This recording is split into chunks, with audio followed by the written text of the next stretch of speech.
का स्पेशल का पहला क्वेश्चन है कि बिहार आर्थिक सर्वेक्षण 2021-22 के अनुसार वर्तमान में इसका स्तर क्या है। आर्थिक सर्वेक्षण के अनुसार अनुसार राज्य में शहरीकरण का स्तर क्या है। तो कितना है, तो 15.3% है। शहरीकरण 2011 के जनगणना के अनुसार बिहार का जो शहरीकरण था वो 11.3% था, लेकिन जब 21-22 में इसका सर्वेक्षण किया गया तो कितना है, 15.3% है। अच्छा बताइए, भारत में सबसे कम शहरीकरण 2011 के अनुसार कौन सा राज्य में है। तो याद रखना है हिमाचल प्रदेश, और दूसरा नंबर पर जो है वो बिहार का आता है। पहला नंबर पर सबसे कम शहरीकरण हिमाचल प्रदेश और दूसरा बिहार। और अब वर्तमान में बिहार का शहरीकरण कितना है, तो 15.3%, और 2011 के अनुसार 11.3%, मतलब 4% की वृद्धि हुई है। अगला क्वेश्चन, अगला है बिहार में खादी के ब्रांड एम्बेसडर कौन है। तो ये पहले का क्वेश्चन है 2023 में, तो कौन है, तो मनोज तिवारी। लेकिन वर्तमान में खादी का ब्रांड एम्बेसडर जो है वो मैथिली ठाकुर है। कौन है, मैथिली ठाकुर। और मैथिली ठाकुर जो है एक और चीज़ का ये ब्रांड एम्बेसडर बिहार का, तो बिहार पर्यटन विभाग का भी ये ब्रांड एम्बेसडर है। कौन, मैथिली ठाकुर। अगला क्वेश्चन है कि सीता माता की विश्व की सबसे लंबी मूर्ति जिसकी ऊंचाई 251 मीटर का निर्माण बिहार के किस जिले में किया जाएगा। तो सीतामढ़ी में किया जाएगा। कहाँ किया जाएगा, सीतामढ़ी में। अब बताइए सीतामढ़ी में जो है और कौन कौन सा प्रसिद्ध मंदिर है। तो जानकी मंदिर एक हो गए, जानकी मंदिर भी कहाँ है, तो सीतामढ़ी में है। होलेश्वर मंदिर भी, हलेश्वर मंदिर भी कहाँ है, तो ये भी है सीतामढ़ी में। और एक और पुनौरा धाम है, पुनौरा धाम। ये तीनों कहाँ है, तो ये सीतामढ़ी में है। अगला क्वेश्चन है कि बिहार में ऑपरेशन प्रहार किससे संबंधित है। तो शराबबंदी से। ऑपरेशन प्रहार शराबबंदी से। बताइए बिहार में ऑपरेशन शराबबंदी जो है कब लागू हुआ था। तो अप्रैल 2016 में। अप्रैल 2016 में बिहार में पूर्ण शराबबंदी लागू हुआ था। अच्छा, सबसे पहला भारत में जो है शराबबंदी कहाँ लागू हुआ था भारत में, बताइएगा। तो ये है गुजरात। कब, तो 1960 के दशक में, 1960 ही में लगा था। तो पहला गुजरात में 1960 में, लेकिन बिहार में वर्तमान में जो लागू हुआ अप्रैल 2016 से लागू है, इतना याद रखना। और बिहार में नोटबंदी भी 8 सितंबर 2016 को लागू हुआ था। अगला क्वेश्चन है कि हाल ही में बिहार में किस स्थान पर उत्तर भारत का पहला बर्ड रिंगिंग स्टेशन खोला गया है। तो कहाँ है, तो भागलपुर में है। कहाँ है, भागलपुर में, इतना याद रखिएगा। अच्छा, अभी यूथ गेम्स जो हुआ है, यूथ गेम्स का आयोजन भी भागलपुर में हुआ। हालांकि उसका और भी जगह हुआ था, राजगीर में, पटना में, गया में, भागलपुर में, बेगूसराय में, लेकिन भागलपुर में भी हुआ है। निम्न में किसने बिहार में गिद्ध संरक्षण योजना शुरू की है। तो किसने शुरू की है, तो वाल्मीकि टाइगर रिजर्व। अब बताइए वाल्मीकि टाइगर रिजर्व कहाँ है। तो याद रखना पश्चिमी चंपारण में, पश्चिमी चंपारण में है वाल्मीकि टाइगर रिजर्व। अच्छा, टाइगर रिजर्व जो है बिहार का मात्र एक ही ये टाइगर रिजर्व है। कौन सा, वाल्मीकि, मात्र एक ही है। ये भी एक और जमुई में नहीं, कैमूर में बनने वाला, लेकिन अभी वर्तमान में वाल्मीकि टाइगर रिजर्व का ही मान्यता एक है, सिर्फ एक है बिहार में। अगला क्वेश्चन है कि बिहार में तुर्क सत्ता का वास्तविक संस्थापक कौन था। तो तुर्क सत्ता का तो इब्न बख्तियार खिलजी। इब्न बख्तियार खिलजी। बताइए बिहार में मुगल सत्ता का संस्थापक कौन था। तो मुगल सत्ता का संस्थापक कौन था, तो अकबर। बिहार में कब मुगल शासन आया था, तो 1574 में, 1574 में। ये जो अकबर थे, जो मुगल शासन आया था, उस समय बिहार में दाऊद खान थे। दाऊद खान को हरा कर मुगल राजवंश यहाँ स्थापना हुआ था। अच्छा बताइए कि बिहार में कौन सा ऐसा शासक था मुगल शासक में कि जो बिहार में अपना शपथ ग्रहण किए थे। राजभिषेक मतलब शपथ ग्रहण, या राजभिषेक किए थे, तो फारूक सियार। फारूक सियार। कब, तो 1773 ईस्वी में पटना में ये अपना राजभिषेक कराए थे। अगला क्वेश्चन है कि बिहार के प्रथम भारतीय गवर्नर कौन थे, मतलब राज्यपाल को। तो सत्येंद्र प्रसाद सिन्हा होना चाहिए, सत्येंद्र प्रसाद सिन्हा। बिहार के प्रथम भारतीय गवर्नर कौन है? तो सत्येंद्र प्रसाद सिन्हा।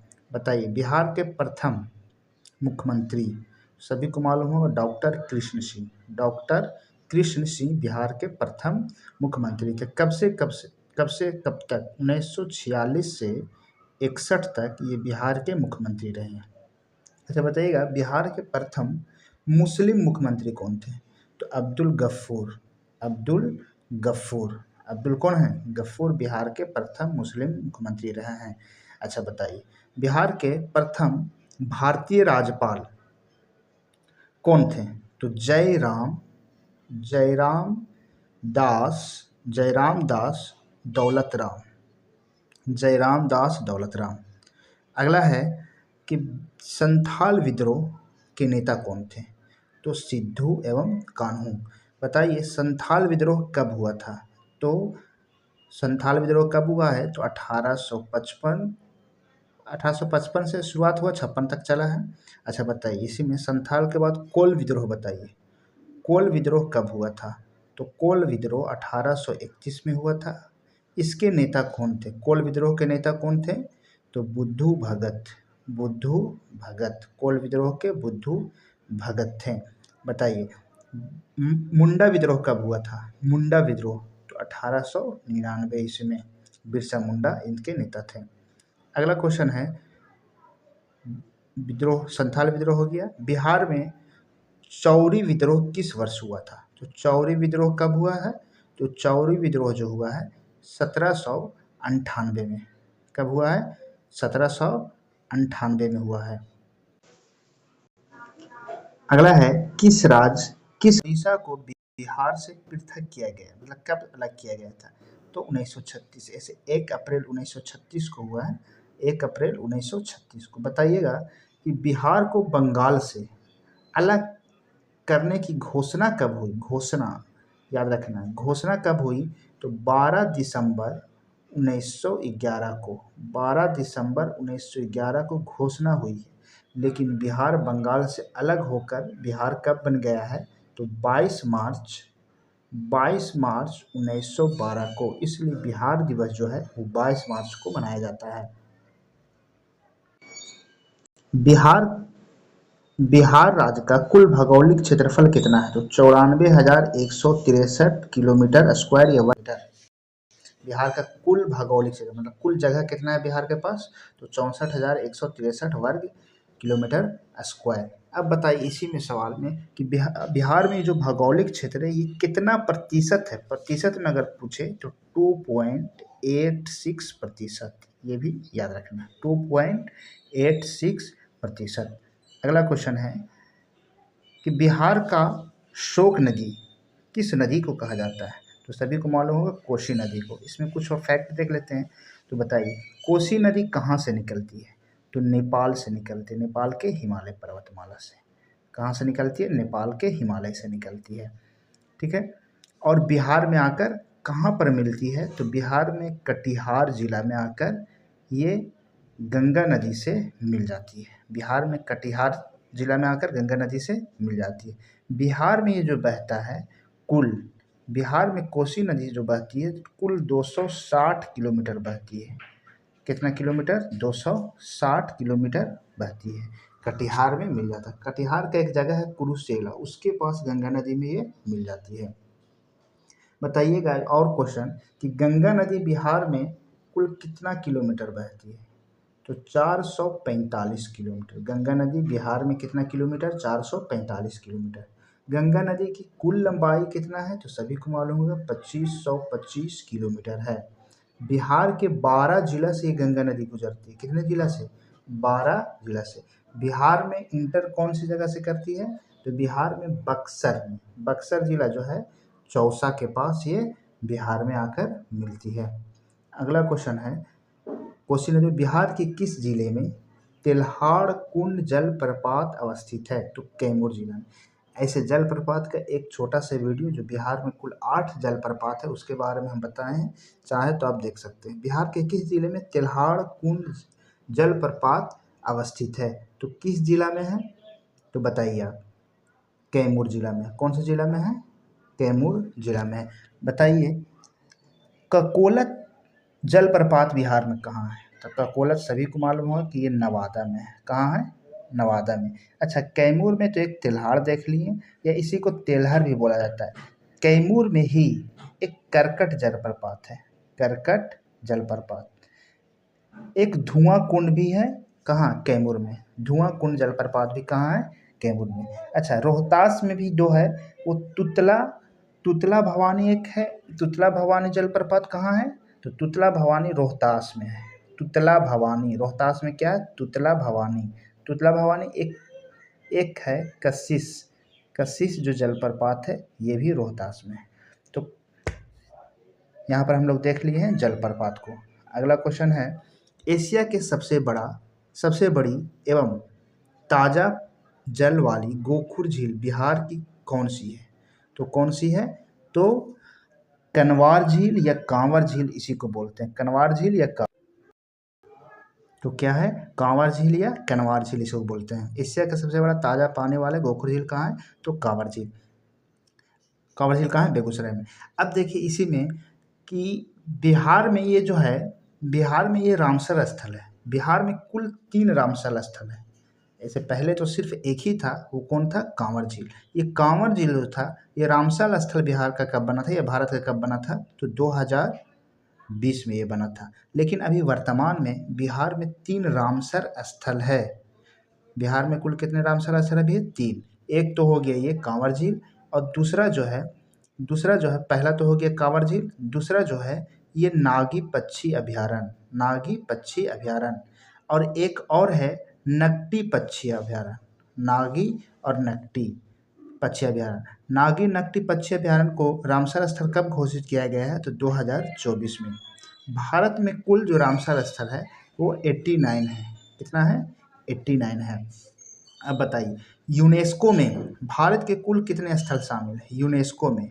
तो भारत के यूनेस्को में शामिल जो है वो 43 टोटल है, जिसमें बिहार के 2 हैं।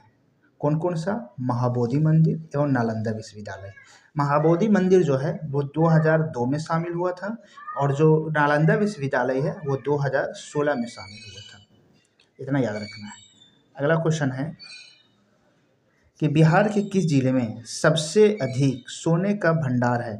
तो बिहार में किस जिले में सबसे अधिक सोने का भंडार है? तो बताइए सबसे ज़्यादा सोने का भंडार कहाँ है? तो जमुई में है। कहाँ है? जमुई में। तो सबसे ज़्यादा जमुई में। बताइए बिहार में सबसे ज़्यादा ऐसे लोहा कहाँ मिलता है? तो सबसे ज़्यादा लोहा जो है भारत में जमुई में ही मिलता है। और सबसे ज़्यादा कोयला की अगर बात की जाए, ऐसे कम मात्रा में मिलता है, लेकिन सबसे ज़्यादा की बात की जाए तो भागलपुर में। कहाँ है? भागलपुर में। अगला क्वेश्चन है, बिहार के किस जिले को सिल्क ऑफ सिटी के नाम से जाना जाता है? बिहार को किस जिले को सिल्क ऑफ सिटी के नाम से जाना जाता है? तो भागलपुर को।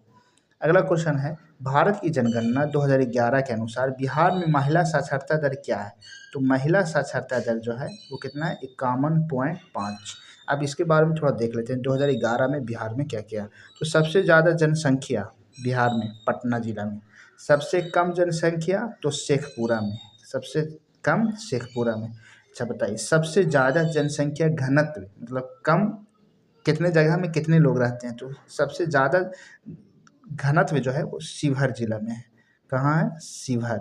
जनसंख्या घनत्व शिवहर में है। और सबसे कम जो है वो कैमूर में है। सबसे कम कहाँ है? कैमूर में। अब 2011 की जनगणना के अनुसार बिहार की साक्षरता कुल अगर बात की जाए तो 61.8 है। 61 पॉइंट कितना है? 8 है। 61.80 है। जिसमें पुरुष साक्षरता दर कितना है? तो पुरुष जो है वो 71.2। कुल 61, पुरुष 71, ऐसे याद रखिएगा। और फीमेल जो है महिला का जो है वो 51.5 है। तो 61, 71, 51। 61 कुल, मेल 71, फीमेल 51। अगला क्या है कि शहरीकरण के बढ़ते स्तर के अनुसार बिहार के निम्न जिलों को सही क्रम बताइए। तो सबसे ज़्यादा शहरीकरण पटना में, उसके बाद मुंगेर में, उसके बाद नालंदा में। इतना याद रखना है। अगला है और सबसे कम शहरीकरण, इसी में अगर सबसे सवाल पूछा जाए सबसे कम शहरीकरण, सबसे कम बिहार में शहरीकरण जो है वो समस्तीपुर में है। कहाँ? तो समस्तीपुर में, याद रखना। अगला क्वेश्चन है कि वित्तीय वर्ष 22-23 के लिए राजकोषीय घाटा बिहार के जीएसडीपी का कितना होने का अनुमान है? तो ये कब है? 22-23 के अनुसार पूछा है। तो 3.47 था, लेकिन ये तो अब काम का है नहीं, तो अब हमसे पूछेगा 25-26 का। तो 25-26 में जो है ये 3% है, पूरा 3 याद रखना है। पूरे कितना है? 3% है जीएसडीपी का। अच्छा, अगर रुपया में बात की जाए, ये प्रतिशत में हो गया, अगर रुपये में बात की जाए जीएसडीपी का, तो कुल रुपया जो है वो 32,718 करोड़ रुपया, 32,718 करोड़ रुपया। ये किसकी बात हो गई? तो ये बात हो गई रुपया में। अगर प्रतिशत में 3%, 25-26 के अनुसार। अगला क्वेश्चन है, वह विकल्प चुनिए जो बिहार की 7 निश्चय भाग 2 योजना का हिस्सा नहीं है। तो ये सभी के लिए वायु मार्ग। अब ये ऑप्शन वाला सवाल था, तो उसमें क्या क्या था उसको देखना होगा, लेकिन हम यहाँ पे बताते हैं कि 7 निश्चय 2 में किसके किसके बारे में बात किया गया है। तो देखिए, पहला जो है युवा शक्ति बिहार की प्रगति, युवा शक्ति बिहार की प्रगति। दूसरा जो है सशक्त महिला, तो एक तो युवा हो गया और एक महिला, सशक्त महिला। तीसरा में हर खेत तक, हर घर नहीं, हर खेत तक सिंचाई का प्रबंध, हर खेत तक सिंचाई रखना है, तो युवा, महिला, सिंचाई।